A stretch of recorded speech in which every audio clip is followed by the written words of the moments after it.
Hey guys, welcome to another episode of Chronoholic. Well, we can call it a podcast, we can call it a discussion. We have with us Prateek Agarwal, Hey, hi. residing in Surat right now, right?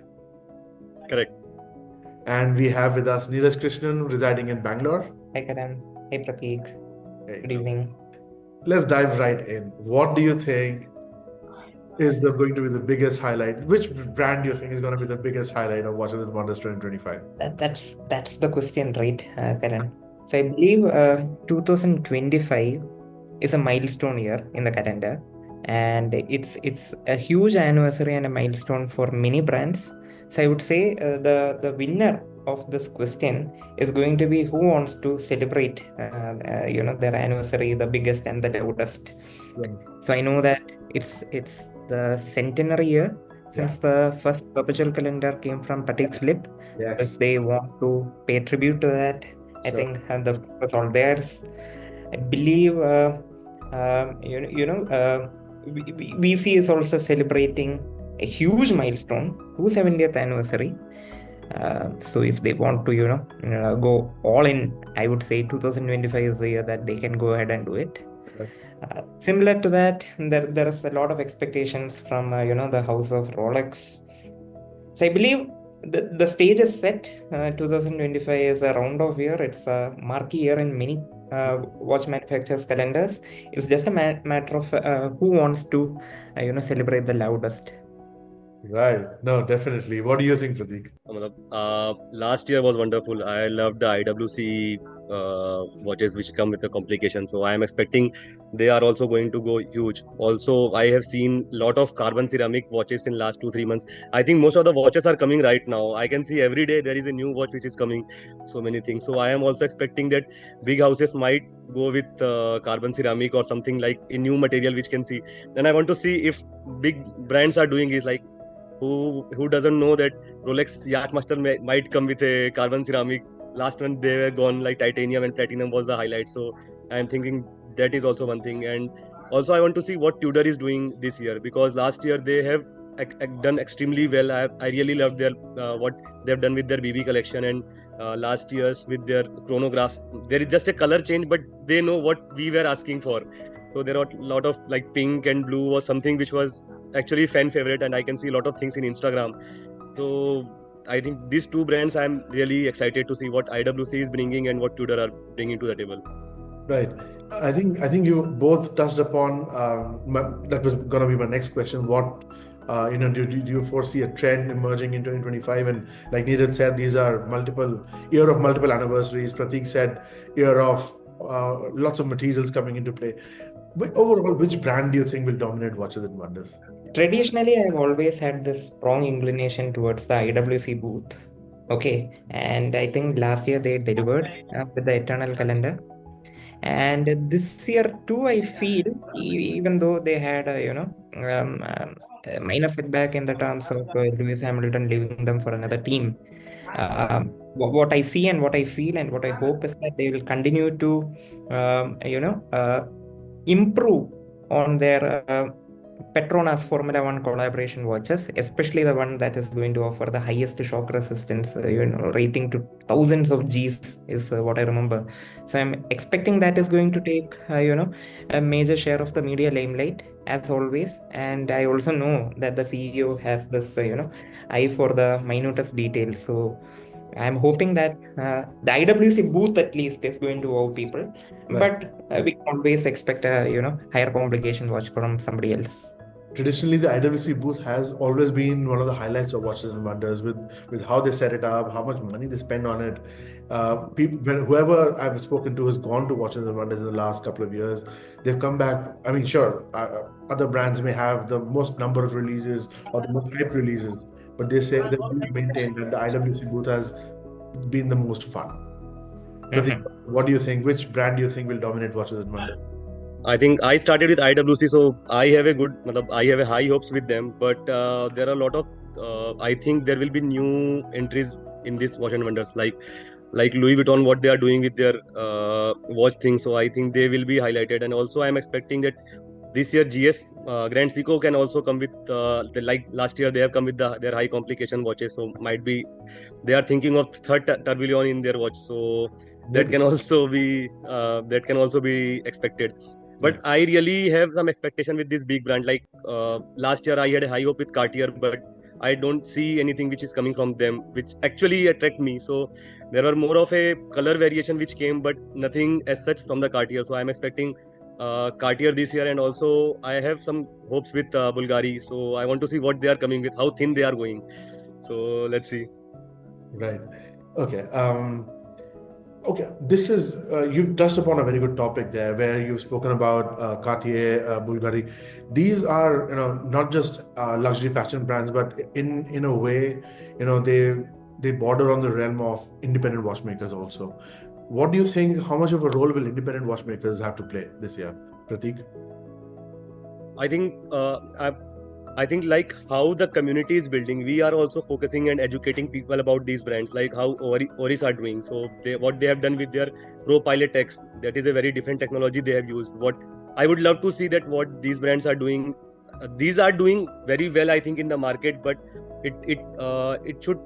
It is not actually appealing to us enthusiasts. It's going to be very niche segment which is going. So we are also not able to see what they are doing. There are very less watches available to us which we can see and feel out. We can try, even also we cannot buy them. So I would love to see how they will be offering these watches to us. So I think that will be a game changer if I am able to see high complication Bulgari at a store. So that will be that is where I will be more happy than rather than seeing those watches on YouTube. How about you, Neeraj? What do you think was going to be, the role of independent watchmakers this year? So I have had good experiences, following what's happening, at least at the helm of Frederick Constant. So I know that they are with the Citizen Group. I still consider them an independent brand at this point, with their manufacturing capabilities. And this being the self-proclaimed year of perpetual calendars, at least for me, and from the Watches and Wonders, I believe they are going to come out with uh, an improvement or a new manufacturer in their high life perpetual calendar manufacturer line. They always deliver much bigger than what anybody expects from them. Similarly, there are many brands which are very which are becoming very difficult to distinguish if they are an independent brand or if they are the mainstream watch manufacturer. So the line is getting thinner and thinner, and full marks to the independent brands for upping the game in that regard. I'm actually wearing one today. You're wearing a Frederick Constant. Oh, look at that. Oh, you're wearing the moon phase. That's amazing. The slimline moon face. That's a beautiful watch. Absolutely amazing. Oh, wow, amazing. So, okay, so what's your personal wish list from this year, Neeraj? What do you think is the one watch that you would want from any of the brands to be able to go out and say, I love this watch, I want to buy this? Minute repeaters have been my most favorite complication of the lot. Uh, there is a teaser which I believe is there in Alang & Son website. I'm not able to make out which watch they're going to release. I see a small railway track in the periphery. I also see that the crown is in the 3 o'clock position. So I know that they are not teasing about the minute repeater, but I'm actually hoping against hope that they will come out with an enhanced version of their, Z-Twerk minute repeater. Sure. That's been my favorite, and I am certainly looking forward to hearing that news next week. Won't that be amazing? How about you, Prateek? What do you think is your one wish list from this year's Watches and Wonders? I think I would love to see more skeleton watches now. So Yeah. I think what they are doing. So last 2-3 months we have seen a lot of brands coming with skeleton watches. But I want to see what they can do extremely, because these are the watches which are seeing from last time, and I think finally I am seeing skeleton watches which I can wear. So Right. most of the skeleton watches are either bulky, either big, either too thick. But now I can see skeleton watches which are now good, and there are so many watches which are in between a skeleton watch and a normal watch. Like you have seen a sapphire glasses over the dial, like Baume & Mercier Rivera collection. So I want to see something Right. which everybody has done, but not everybody has done. Right. You So- want to see a different take on a skeleton watch, right? Skeletonized watch. Correct. Totally Correct. Totally get you. Okay. Anything And that also, I want to see some thin watches from Tudor, because that is one thing which is keeping me away from Tudor. I want to see Tudor's. Like last year, they have done with 54. They're amazing. The microchromatic watches are also good. But I want to see some thinner watches from Tudor, which are not bulky, which are easy to wear. Matlab, we are living in India where the temperature is 47 degrees. So a lighter, a thinner watch will be so good to Yeah, see. that's true. That's true. So on that note, what color trend do you think is going to dominate this year's Watches and Wonders? I'm Prateek. still hoping for carbon fibers. Let's go I black. think black. You want to go all black and have carbon fiber. Okay. How about you? Correct. I think, see, when it comes to colors, and that's a tricky question, right? So I would actually like to see an all sapphire, Santos. So that would take away any color from it.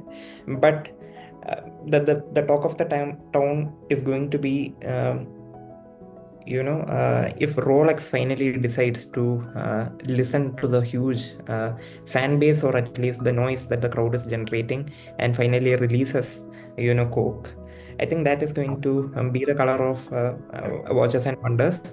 But I personally would like to see, I mean, a colorless sapphire, all sapphire Santos from this Watches and Wonders as well. Pretty sure even Cartier hasn't thought of that. But well, you never say never.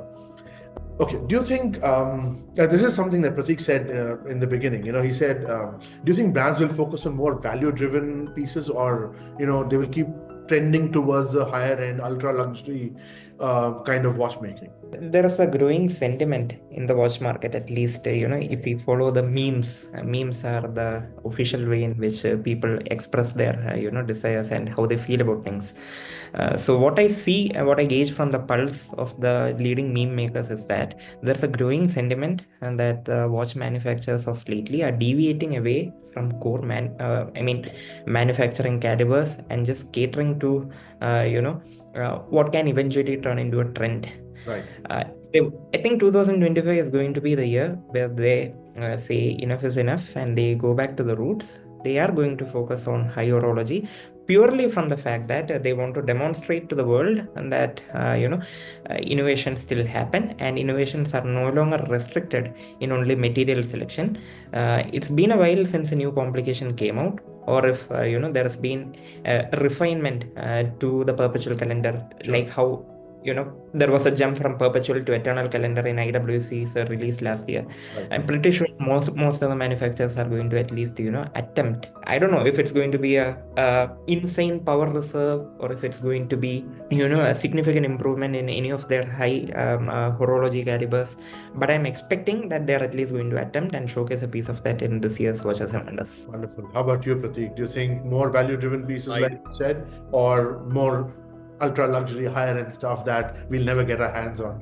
I personally feel that what they start doing some value proposition for us, but looking at the current trend, I see that they are also they will be going for the ultra expensive watches, or might be exclusive watches, because like in the recent last year with the Omega, which I am seeing that they are launching mostly the precious metal watches and the watches which are actually not available for common person or a watch enthusiast, I will say. See, I think that it will be more about chronograph this year. I think the more of the chronograph and the precious metal watches coming this year. I think I might be able to see. I think that lot of GS will come in precious metal, because we have not seen a lot of precious metal Grand Seikos. So I think that they will be going to ultra luxury watches this year. Neeraj, you were saying. Yeah, so Karan, my point of view is purely from a Watches and Wonders perspective. I believe this particular event is being looked upon as the place to showcase the best of the best innovations, and that's why some of the opinions that I'm sharing here is favoring towards the high-end horology pieces. The fun fact is, at the time of Watches and Wonders, I mean next week, that's 31st March to 6th, 7th April, there are six fairs happening across Geneva.